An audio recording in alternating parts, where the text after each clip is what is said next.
2026 Kurban Bayramı için şunları söylemek isterim. Şu an yavaş yavaş vatandaşlarımız şu anda kurbanlıklarını şu anda almaktalar. Yani satıcılar yani şu anda kurbanlarını şu anda bulunduruyorlar. İnşallah bayrama böyle bir hafta kala hayvan pazarında müşteriye sunacaklar inşallah. Yani fiyat konusuna gelince de geçen seneye oranla hem et olarak şu anda mesela geçen sene oranla fazla bir artış olmadı.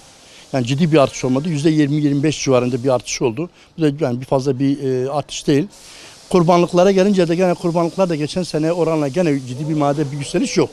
Geçen sene kurbanlıklar yani 12, 16, 17, 18 arasındaydı. Küçük baş için söylüyorum. 1000 TL'ydi. Şu an ise 15-20 bin bandında gidip geliyor. Yani 20 artı 25'e kadar da çıkıyor bazıları. Şeyin kilosuna göre. Yani ortalama kilogram olarak şunu söyleyebilirim.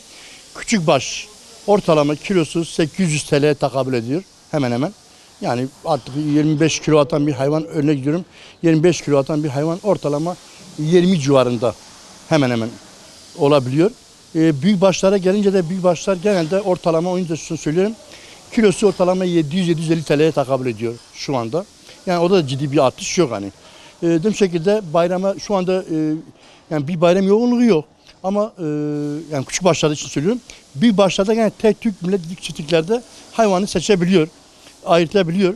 Ama küçük başlarda genelde bir hafta kala kurbanlıklar mezbahane yani hayvan pazarına geliyor. Hayvan borsasına millet gelip burada hayvanlarını yavaş yavaş almaya çalışıyor.